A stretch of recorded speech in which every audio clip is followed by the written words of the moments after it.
Bienvenidos, bienvenidas a nuestro podcast Tiempos de Calma. En este episodio número 3 seguiremos hablando de adicciones, la segunda parte de adicciones. Mi nombre es Daniela Pérez, yo soy psicóloga clínica y no estoy sola, siempre me acompaña mi coequiper Sebastián Campos, yo soy coach ontológico profesional y operador en adicciones. Y tengo mucha ansiedad por este capítulo, por este episodio, que ya te invitamos, si no estás en YouTube, que vas a YouTube, que nos puedes encontrar como Emuná Tiempo de Calma, para que actives la campanita y te vayan saliendo todos nuestros videitos, que por ahora es audio, no es video grabado.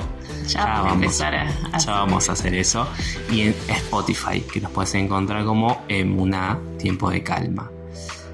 Y como decía Dani, este es el tercer episodio y la parte número 2 de la parte de adicciones. Sí, te invitamos a buscar un cuaderno si querés tomar notas, o si vos en tu mente podés memorizar mucho mejor, pero bueno, por ahí siempre recomendamos tomar notas si quieren, para ordenarse un poco la información que vamos a trabajar hoy.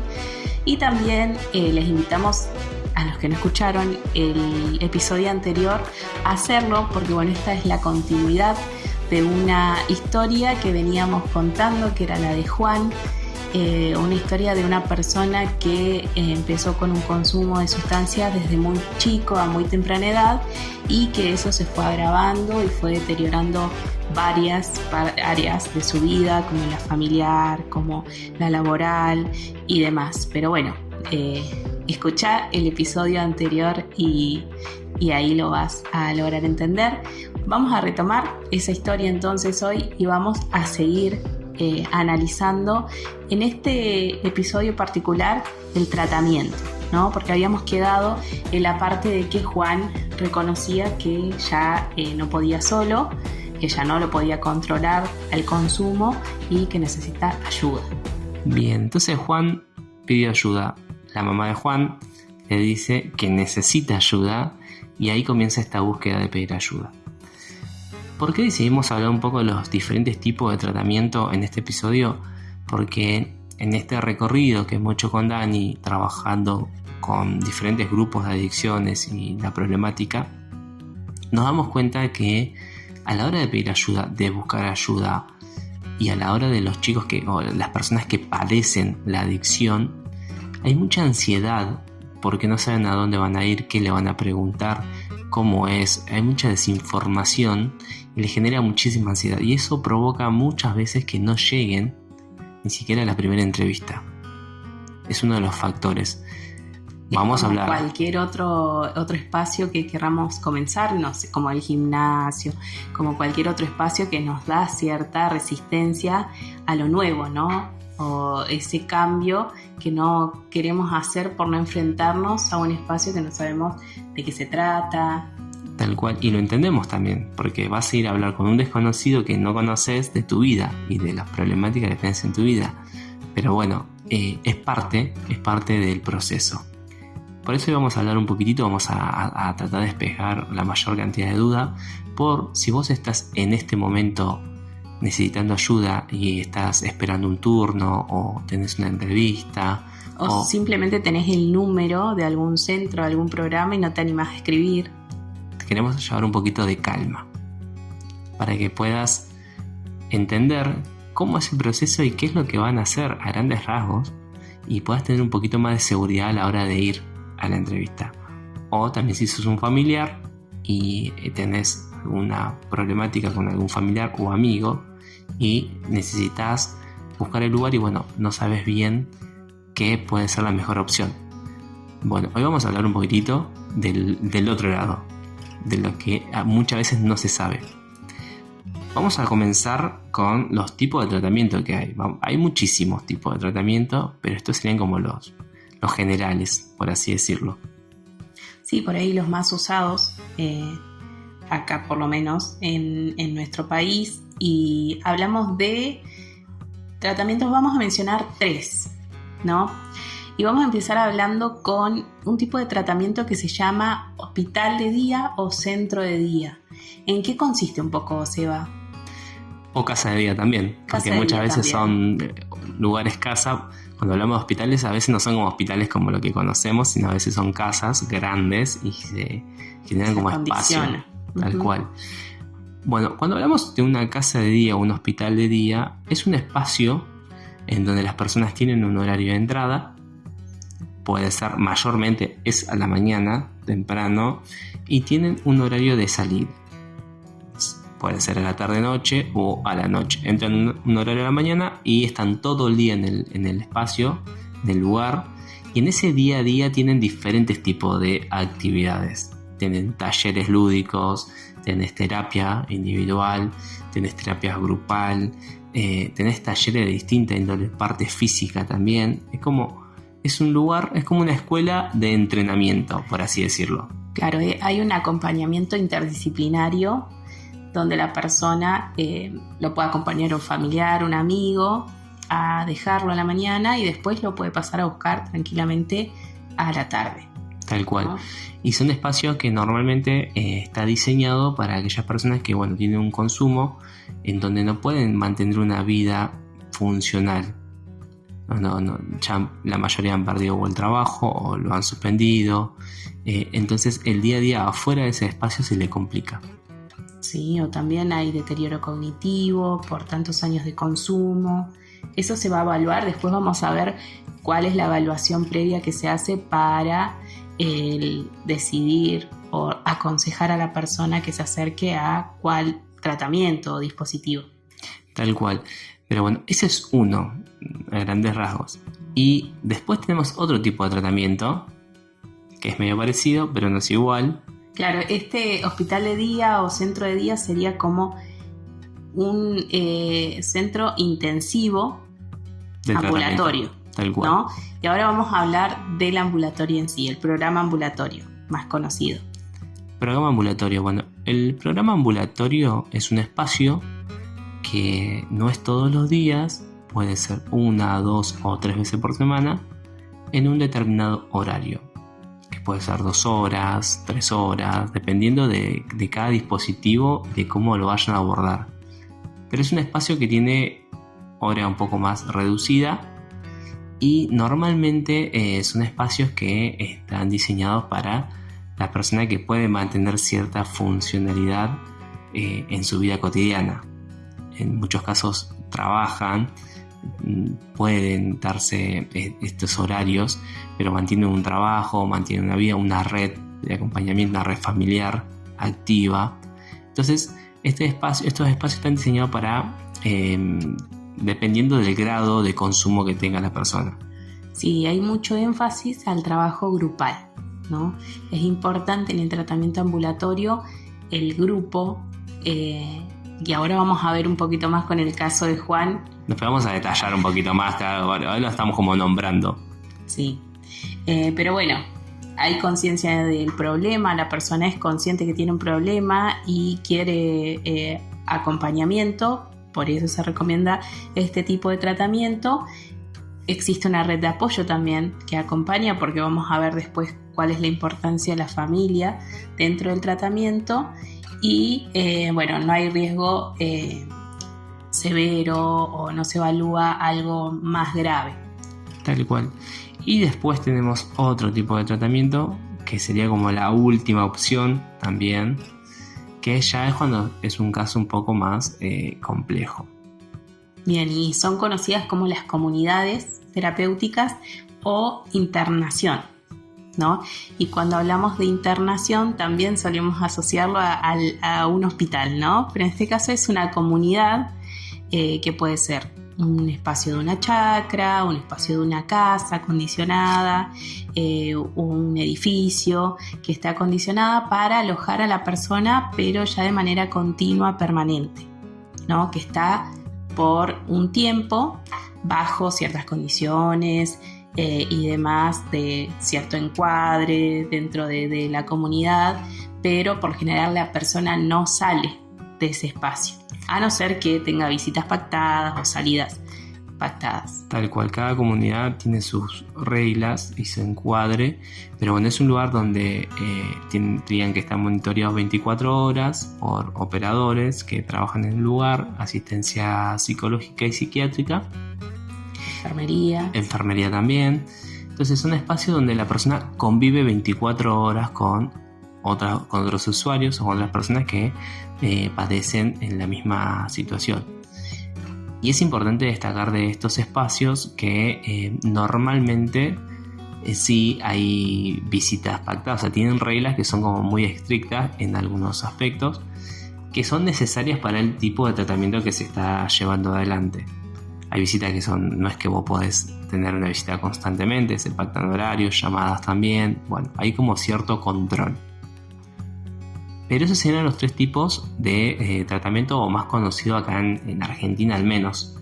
Estamos hablando del hospital de día, que tiene un horario de entrada y un horario de salida. Normalmente están todo el día y van a dormir a su casa. Estamos hablando de un tratamiento ambulatorio, que es 1 o 2 veces por semana, 3 o 4 horas o 1 hora, 2 horas, dependiendo de cómo tengan el enfoque. Y después tenemos la internación. Esos serían como los 3 tipos de tratamientos más conocidos acá en Argentina. Lo ideal sería que no lleguemos a utilizar ninguno de estos 3, por eso es importante la prevención, la promoción, hablarle a nuestros jóvenes y adolescentes de las consecuencias que produce el consumo en la vida y también brindarles otras herramientas, ¿no? Porque como hablábamos en el episodio pasado, esto es progresivo, pero el foco no es la sustancia en sí, sino que la persona, hay problemas emocionales que no puede tramitar, hay traumas que tampoco se elaboraron y todo eso es lo que se tapona con el consumo de sustancias en este caso y lleva a la persona a no enfrentar de una manera más saludable o acompañada tal vez por profesionales también esos problemas que está teniendo en su vida. Entonces es necesario acompañar a los jóvenes y adolescentes y también comunicarles que el consumo de sustancias no es la salida. Tal cual, como decía Dani, la idea es tratar de evitar llegar a cualquiera de este tipo de tratamiento. Y es importante también destacar que la prevención siempre es buena hacerla desde muy chiquitos, desde la infancia, desde el jardín, desde la guardería, desde que son chiquitos, poder comenzar con este tipo de prevención. Vamos a hacer, no sé, en algún momento capaz que algún episodio específicamente de prevención, pero bueno, es importante lo que dice Dani, lo ideal es que no lleguemos a ningún tipo de tratamiento. Pero bueno, vamos a hablar un poco de Juan, que quedó ahí colgado en la última etapa. Juan comienza a pedir ayuda. Y la mamá comienza a buscar o ayudarlo a conseguir esa ayuda profesional que está necesitando.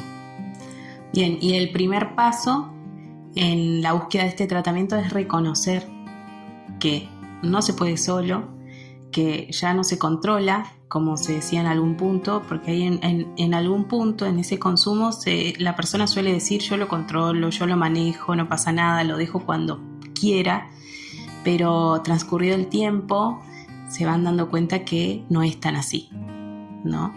Entonces, el primer paso, reconocer que necesito ayuda y que no puedo solo, no puedo sola. Necesito algún acompañamiento que sea profesional. Hay personas que pudieron solas, hay casos extraordinarios, los hay, seguramente sí. Conocemos algunos casos que nos parecen fantásticos y que no entendemos bien la explicación, pero bueno, sabemos que hay casos que hay personas que pudieron solas. Sí, pero la mayoría, por lo general, en las experiencias que hemos tenido, no lo pueden hacer, así que es necesario reconocer que necesito un acompañamiento. Sería esa la conciencia del problema, ¿no? Conciencia de enfermedad. Recordamos, la adicción es una enfermedad. Y como toda enfermedad, cuando nosotros nos sentimos enfermos, ya sea de algo corporal y demás, solemos ir al médico. Bueno, esta enfermedad abarca muchas áreas de la vida de la persona y también necesita un acompañamiento interdisciplinario. Bien, y esta ayuda puede ser en un lugar público como en un hospital público, que tendría que tener el área de salud mental y comenzar a buscar ayuda en ese lugar. O de forma privada. También puedes buscarlo de manera particular y comenzar algún tipo de tratamiento de forma individual. Entonces, el primer paso, la conciencia de enfermedad, reconocer que no podemos solos, buscar el lugar, ¿no? Y en ese lugar, ¿qué va a pasar? Llegamos o la persona llega, ¿qué van a hacer? Van a recepcionarla y van a hacer lo que se conoce como una evaluación inicial, que también en muchos espacios se los conoce como entrevistas de admisión, ¿no?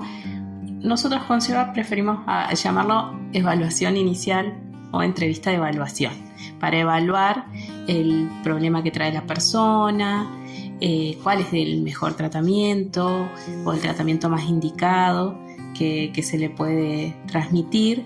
Y en esa entrevista inicial o de evaluación, ¿qué se le pregunta a la persona? Se comienza primero indagando todos los datos personales que pueda tener la persona. Hablamos de datos rígidos, número de documento, fecha de nacimiento, todos los datos rígidos que necesitas de la persona.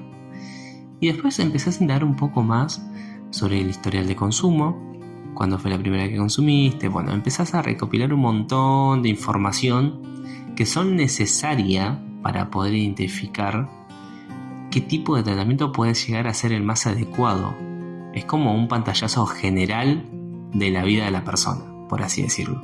Bien, entonces su historia personal y familiar, el inicio de ese consumo y cómo evolucionó en la historia, el estado emocional actual, cómo se encuentra actualmente, los síntomas puede ser ansiedad que está atravesando, alguna depresión, culpa, vergüenza, puede estar atravesando algo más emocional en esta parte. La red de apoyo con quien cuenta, sea un familiar, amigo o pareja. Y es importante también ver qué ha consumido, qué tipo de sustancia ha consumido. Puede ser una sustancia, como hablamos en el episodio anterior, hay adicciones que es a la sustancia y hay adicciones que se llaman de tipo comportamentales, que puede ser al juego, a la pornografía o las compras, que no implica una sustancia de por medio. Sí, es importante también lo que dice Seba, no porque nos vamos a enfocar en la sustancia en el tratamiento, sino porque cada sustancia genera a la persona un deterioro específico, ¿no? Entonces, por eso se pregunta en esta primera evaluación qué tipo de sustancias ha consumido, el impacto laboral, vincular y funcional que ha generado este consumo, esta adicción. Y también en este caso, el de Juan no vimos la parte de lo judicial, pero muchas veces la persona llega con una restricción perimetral, donde la familia ya decide poner una denuncia, y también está la parte legal, ¿no? Tal cual. En algunas ocasiones por ahí tienen delitos que se atribuyen al robo, cuota alimentaria, también puede pasar mucho, entonces también se evalúa también un poco la parte judicial. Bien, eso sería como la entrevista inicial, ¿no? ¿Y por qué dije al principio que nosotros preferimos llamarla así?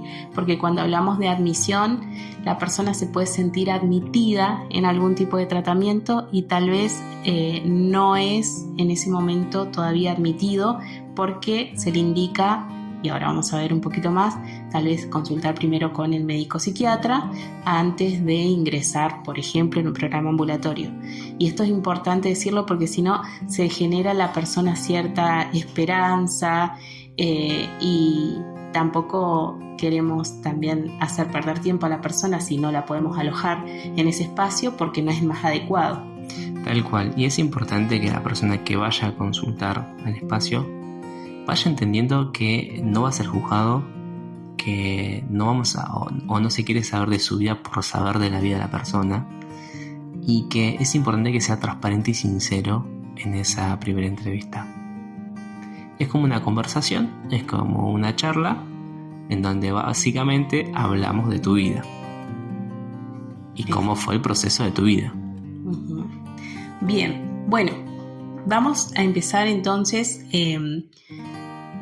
con el tratamiento de la psicoterapia individual, ¿no? Supongamos que Juan ingresa en un programa y vamos a tomar el ambulatorio. Por ejemplo, el equipo interdisciplinario decide en esa entrevista inicial que aplica a un programa ambulatorio y en primer lugar se le puede derivar a que empiece con la atención psicológica, ¿no? Se lo cita para una terapia individual, conoce a su psicólogo, a su psicóloga y que empiece a trabajar en este espacio, bueno, más que nada la parte emocional, ¿no? Esta primera evaluación es compartida con el equipo profesional y bueno, allí vamos a encontrar muchas cosas de la vida de Juan que después se van a ir desglosando en esta terapia individual también, que pueden ser la parte emocional, algún trauma, como decíamos, su historia familiar, cómo lo condicionó esta separación de los padres.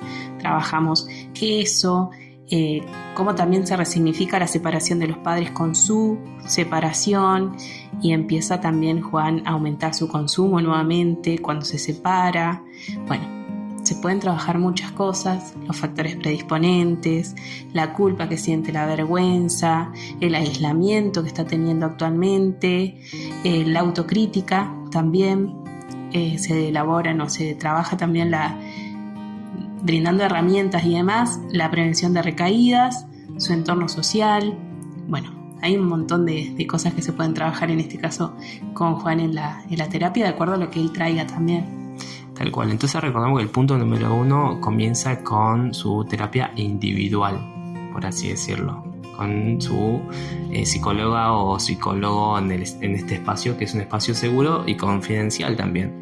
Sí, básicamente por ahí es correrse el taponamiento emocional que se tenía con la sustancia y empezar a enfrentar, ¿no? Eso que estaba anestesiado por el consumo, empezar a enfrentar incorporando herramientas, trabajándolo, elaborándolo, siempre acompañado. ¿Qué tan importante es la ficha de admisión? Vamos a suponer que la persona del psicólogo o la psicóloga que lo atiende no fue la que hizo la entrevista de admisión, la primera entrevista. ¿Qué tan importante es la información que viene en esa hoja para comenzar esta primera etapa? Es sumamente importante. ¿Por qué? Porque le da un pantallazo, un panorama por dónde puede comenzar y también no es tan tedioso para la persona que llega por primera vez a la consulta con su psicólogo o con su psicóloga. Sí, el trabajo, como decíamos, es importante que sea interdisciplinario porque es necesario que se trabaje en las diferentes áreas de la persona y es necesario también que los profesionales puedan estar articuladamente trabajando para que la persona, como decía Seba, no tenga que repetir todo el tiempo lo que le está pasando a uno a otro. Entonces todo eso, nos ahorramos todo eso con el trabajo articulado en conjunto, ¿no? Tal cual. Bueno, después tenemos, en el caso que lo evalúe también la psicóloga o el psicólogo que lo atienda, puede ser un abordaje también psiquiátrico o lo atiende un médico psiquiatra. Bien, en este caso, en el caso de Juan y por sus años de consumo de larga data, seguramente es recomendado que consulte con un médico psiquiatra, ¿no?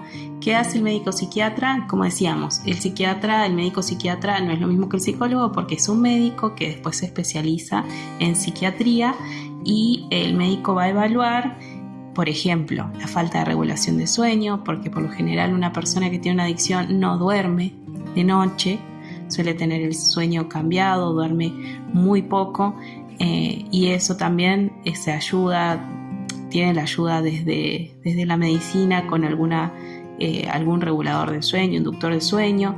El síntoma de la abstinencia también, recordemos que la persona empieza a disminuir el consumo para en algún momento sacar esta sustancia de su vida y va a empezar a aparecer un síndrome de abstinencia que está caracterizado también por diferentes síntomas de ansiedad, irritabilidad, dolores musculares, de estómago, cambios de estado de humor muy drásticos tal vez.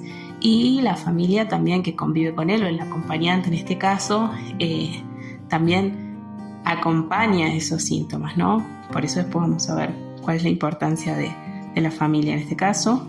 El craving, que es este deseo intenso de consumir que va a pasar en algún momento cuando la persona no esté consumiendo la sustancia. Cómo superarlo a través de este acompañamiento también desde la parte médica.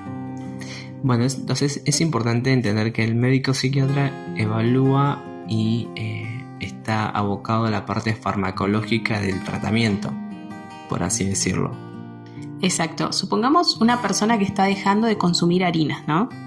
Para que tal vez, si nos estás escuchando y nunca consumiste, bueno, vamos a poner el caso de dejar o el azúcar, que es algo bastante adictivo también, ¿no? La persona va a sentir en un momento el deseo intenso de comerse, en nuestro caso que somos de Argentina, una factura, por ejemplo, que ahí tenemos la harina y el azúcar juntos.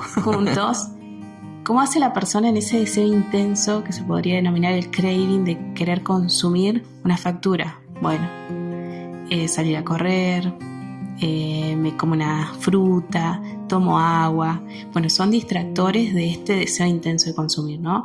Bueno, la persona que está dejando las sustancias también siente esos deseos intensos y por eso es importante que el médico vaya acompañándolo, dándole herramientas y en el caso de ser necesario también una medicación, que muchas veces hay mucha resistencia de no querer tomar una medicación, pero para hacer un trabajo, un tratamiento completo, muchas veces es necesaria esa medicación, que en muchos casos es temporal, ¿no? Es por el tiempo que dure el proceso de tratamiento. Es temporal y es controlada también por el médico psiquiatra que lo está evaluando.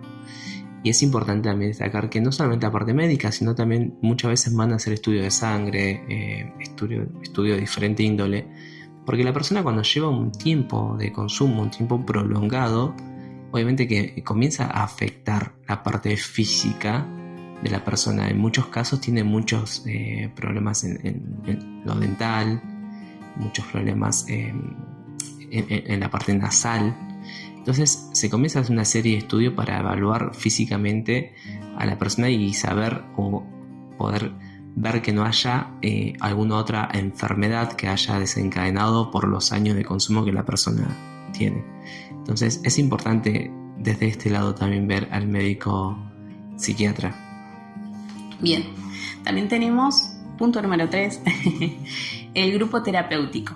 Como ya veníamos adelantándolo, el grupo terapéutico es uno de los pilares muy importantes dentro del tratamiento ambulatorio, porque bueno, la persona que atraviesa la adicción vive en soledad en sus tiempos más crónicos, por así decirlo. Vive en soledad, tiene vergüenza, baja autoestima, aislamiento, y el grupo le empieza a devolver eso social, ¿no? Esto de no sentirse solos, estar acompañados, no pensar, bueno, soy el único, el que falla o la única que falla, sino que hay otras personas también que padecen la misma enfermedad.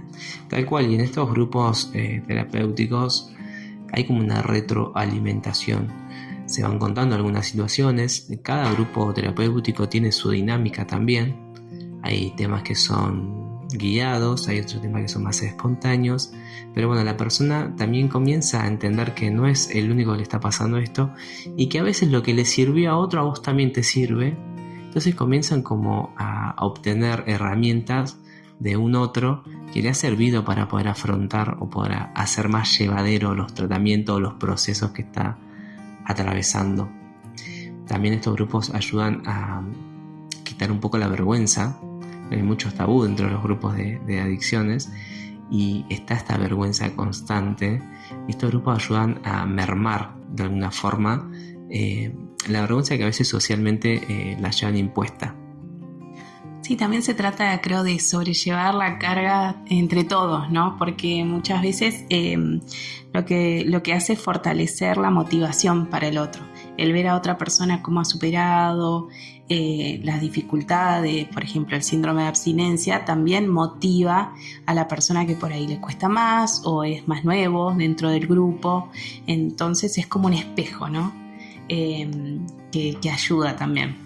Tal cual, y fomenta mucho la empatía de un otro, Normalmente la persona cuando consume está muy ensimismado en sí mismo y en satisfacer sus deseos. Entonces la parte grupal también genera esta empatía hacia la otra persona.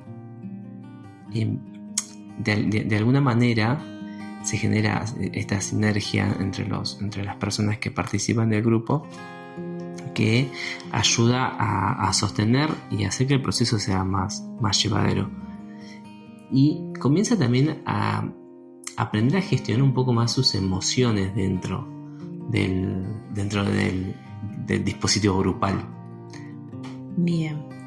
Bueno, grupo sumamente importante, ¿no?